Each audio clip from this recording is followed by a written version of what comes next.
At this point, you should have an image that meets the requirements to be geo-referenced. You should know where that exists on the real world. And you should be able to identify ground control points where you can associate real world values.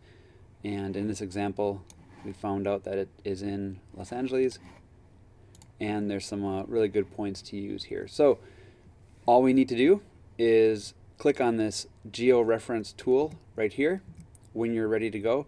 And before I do that, just notice here that Geographic Imager doesn't know that this is a map. It doesn't see anything special about it, and it just sees it as a normal image file. It could just be gibberish as far as Geographic Imager is concerned, but we're going to change that.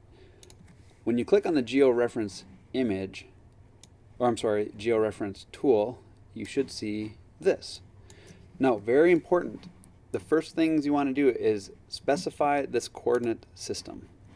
And if you don't know by now that this is pseudo Mercator, then I guess I don't know what to tell you. But anyhow, the pseudo Mercator projection system, it lives underneath the projected system, then on world, and it's over here somewhere. There it is, right there. I could hit OK, but let me show you a much easier way to find that. I'm going to go back to just this top level, click on the very high level of this source list, and you can search for it. So if you know it's here somewhere and you've used it before, and you can spell pseudo, click this button, and there it is. It finds it for you. So that specifies the coordinate system of this map. Now the input coordinate system, that is the coordinate system that's related to the source of your input. The real world latitude and longitude in decimal degrees is typically associated with the World Geodetic System of 1984, which is also what Google Earth and Google Maps and Bing Maps and a whole bunch of online sources use. Remember from the first video, the pseudo Mercator has just been adjusted so your north and south and east-west scales are the same. But for our input, that needs to be checked. Click on Specify, and this one is under Geodetic World. There somewhere at the very bottom. But just like before, you can search for it. Much easier. It's WGS, then a space, then 84, and then you just click on the Find button right over here. There's a lot of different variations of the WGS 84.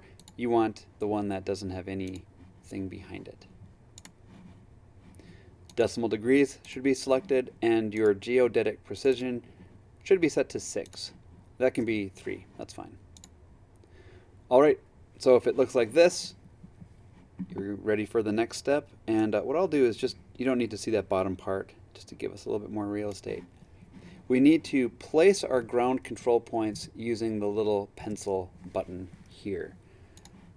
We only need 3 for this example. We're using this affine method, which works very well for a very simple equal scale map. But if you start looking at things like this guy, which we looked very briefly at before, we're dealing with a very specific projection system, and our longitude and latitude is curved, much more complicated. And we may do something like that later, but if you were to use that, you would most likely want to use one of these other methods. Now, this affine only needs 3 points. If you did something like the quintic polynomial, you need 21 points. And again, that's something you would use with either a much more complicated map or a map that has been distorted through scanning or photography and what have you. Alright, so back on affine. Let's zoom in and find some points. Now, as I've mentioned, I like to use intersections of streets because they're fairly easy to visually identify.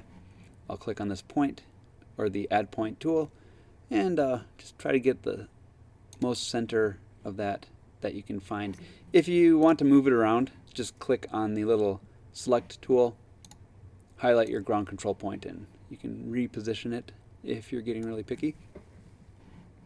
Now this one is the intersection of Hope and something. Hope and 3rd. You don't need to do this. This name is really arbitrary, but I'll just name it to make it a little bit easier to find when I line up or associate my real world points. Now, you can either just click outside of that or hit tab. Either one is fine. All right, let's go back out. Let's see what we can't find up here. Oops, wrong button. So I don't even know what these streets are, but as long as you can visually find them with your source, in this case it's Google Earth, it'll work fine. So let's go ahead and do this. Yeah, let's call that other intersection. Zoom out, and we need one more point. How about something down here? Spring Street and 2nd looks good. And let's do Main and 2nd. It's a little bit better. The more you can spread these out, it'll work out better. There's a little bit less room for error. So you can see my 3 points are kind of on the edges. We only need 3. I'll come back and add a 4th to show you why you may want to do that. The bottom again, just to double check. The image coordinate system is the pseudo Mercator. The input coordinate system is WGS84. If all of this is good, we're ready for the next step. Now, I was almost tempted to hit OK, but I forgot we need to add our WX, which is the longitude, and the WY, which is the decimal latitude. And until you enter that information, it'll say that the georeference is invalid. So what was our first one? Hope and 3rd. Let's find that point. In Google Earth. Now again, I've got all my layers turned off because the primary database checkbox is not checked, but I'll turn on roads here to hopefully help me find that. There's Hope, and it must be that one right there. Okay. Hope and 3rd. And, you know, if we just look at the shapes of these buildings, I can kind of see that it matches up.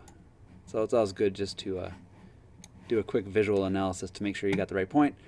Click on the place mark tool, and all you need to do is move this around until it's centered over the exact longitude and latitude point that you are trying to find.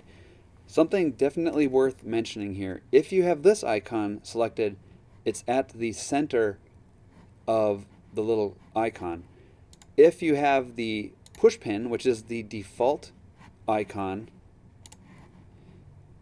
it's actually registering the point at the very tip of the pin.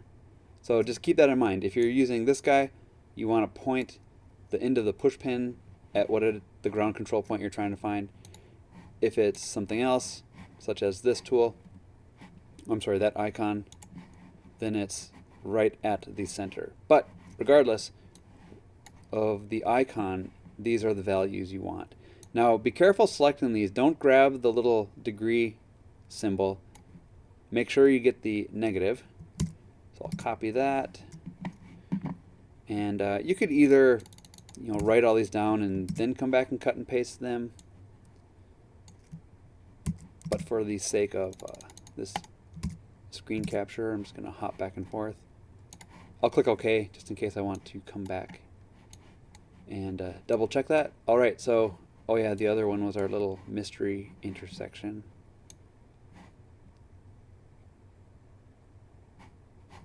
That one might be a little tricky.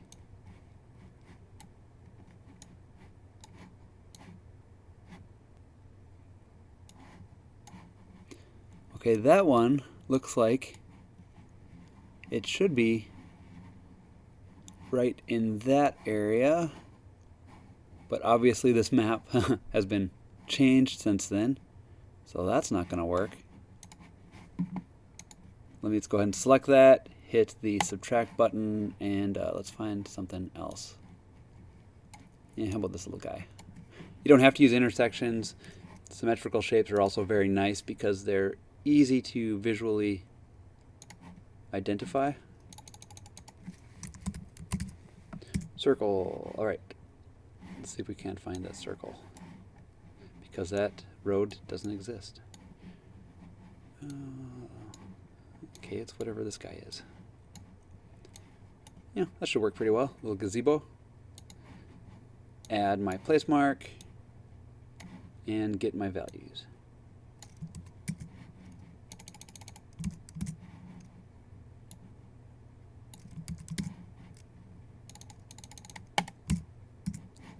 Let me zoom out here. We've still got to do main and second. Back in Google Earth.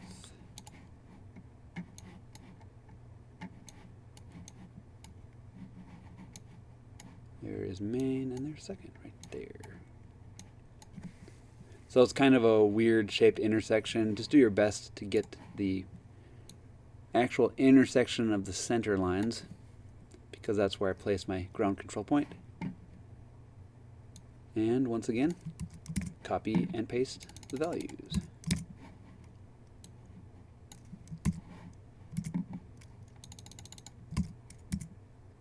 So at this point, take a quick look at your errors. This is all calculated based off of your coordinate systems and standard deviations, and it kind of knows what to expect. If you've got zeros across the board, that's good. If you start seeing numbers greater than 0.5, you might want to go back and double check your control points. Now, once you have at least 3, you can add more, but you don't have to.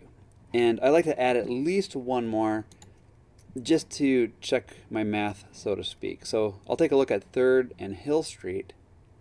If I add another one, that is now right here, and it automatically guesses what those points should be. If I go back to Google Earth, oh, what was that again? Hill and 3rd.